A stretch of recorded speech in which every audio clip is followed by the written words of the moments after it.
Hey folks, Damien with Southpaw Designs. And guess what? I just pulled the trigger on this Dewalt sliding compound miter saw.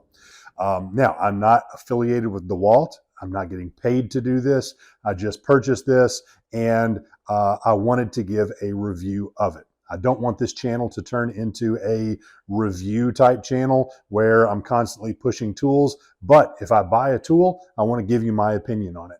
I wasn't planning on buying a miter saw until later on this summer. However, I happened to be at my local big box store and they had this particular model for about $150 off. It was a model that I'd kind of decided on that I was going to get. Then I checked Amazon and they actually had it listed for $200 off. So as of the time of this taping, this particular model is on Amazon for $3.99 as opposed to $5.99. They also have some sales on some other DeWalt saws and tools. So I've got a link down in the description below.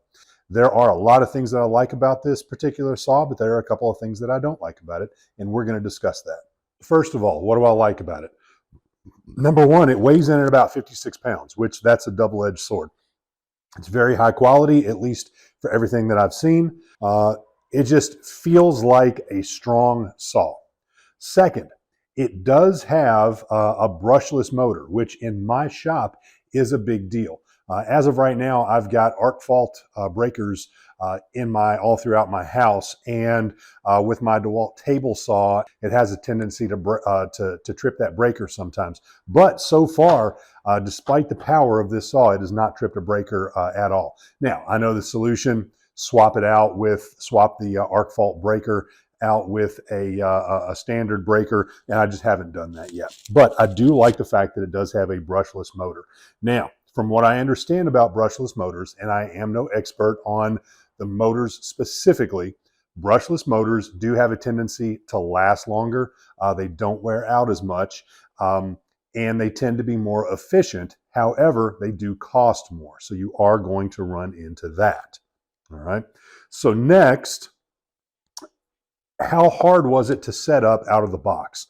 It was actually incredibly easy. In fact, the only thing that I really had to set up was I had to screw on the extenders right here, and I had to insert the hold down clamp. So it took all of about 3 minutes to set this up out of the box. The slide action is smooth, but of course it's brand new out of the box, so I would hope that it would be. Next, if you'd like to lock the slide in place, here's the knob to do that. And my only criticism there is that it's a little bit, I've got big hands, so when it's locked all the way back, you kind of have to reach up in there a little bit, but that's not a big deal. As you'll see right here, you can turn the miter saw with this simple little button, and if you want to lock it in place, that lock right there works. One thing that I really like is it does have these automatic stops at 22.5, 31.6, and I'm not sure why that means something, 35.3 and 45 degrees on both sides. Also, it does slide to 60 degrees on this side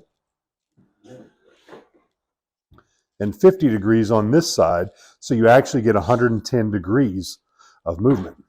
Now, I have run some test cuts, and you'll see in these videos that they do seem to cut very accurately right out of the box.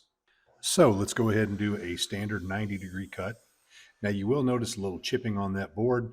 That's really because the blade that comes with it is a 32-tooth blade, so it's good for rough cutting.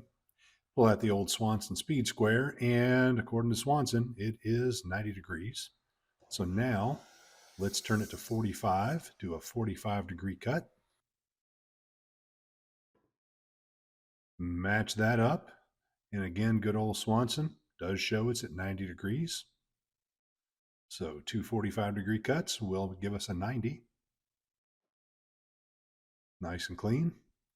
Now let's go ahead and tilt it. Now, the tilt does not have the auto stops the way the front adjustment does, but we can still easily send it to 45 degrees. Use our hold down clamps here. And I'm definitely not experienced with cutting at this angle, so I took my time with this.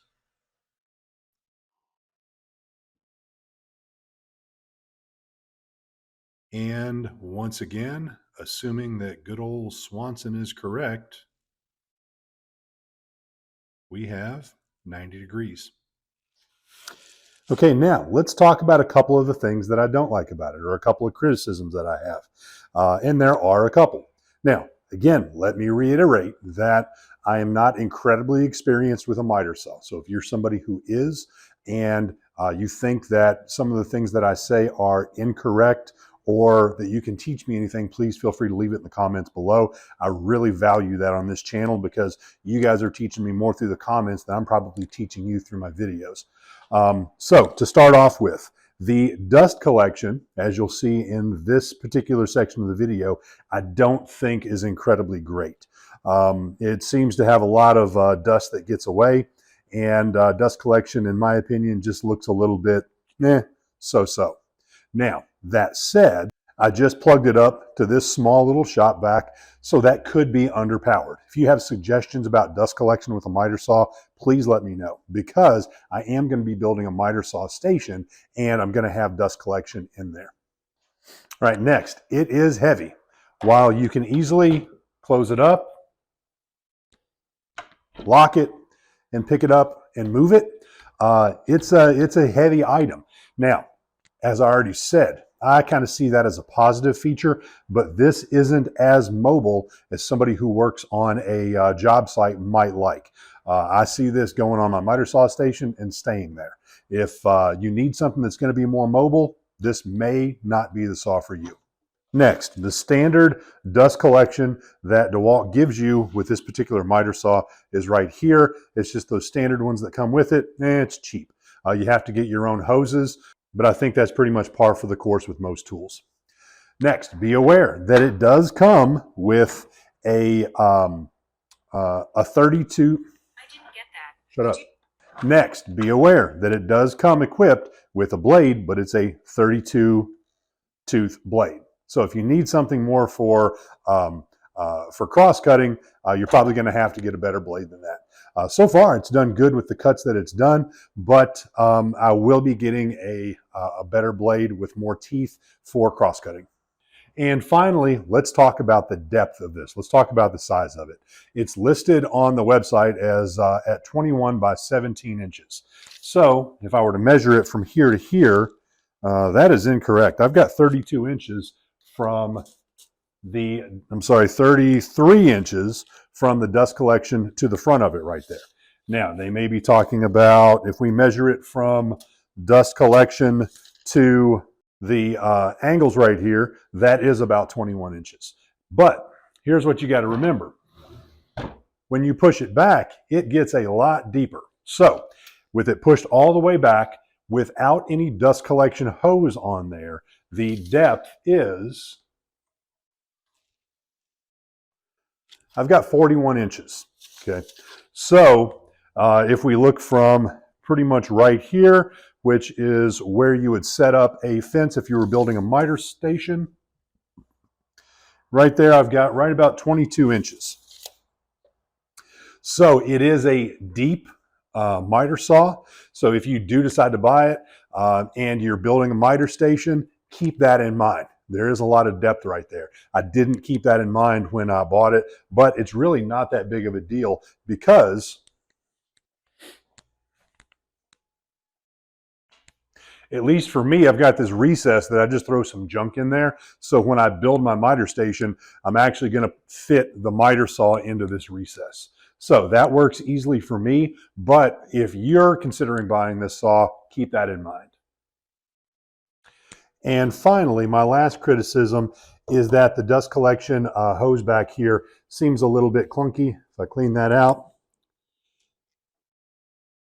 it does tend to open right there, but once you put a hose on there, it's not that big of a deal. Plastic is plastic. Now, keep in mind, I did purchase this on Amazon. I checked out the reviews beforehand, and there were about 7,900 reviews, and it had an average rating of 4.9 out of 5 stars. As I typically do, I immediately go to the 1-star reviews to see what the problems were for the people that did not like them. And for the most part, I saw minor things. You've got your occasional troll, which you always will. And then there were maybe a couple of issues with customer service, or things that were very specific to such a person. But overall, a 4.9 out of 5-star review, I was very impressed with it. And so far, I'm very impressed with this saw. So if you got any value out of this, I would appreciate it if you would hit that like button down there below. Please feel free to share it out. And then more important than anything is hit that subscription button, because subscriptions are the lifeblood of this channel. Subscriptions, comments, and likes are the way that YouTube knows that this is a valuable video and a valuable channel. And the more interaction there is, the more YouTube promotes it, which really helps my channel, and it doesn't cost you a thing. So thank you guys, and can't wait for the next one.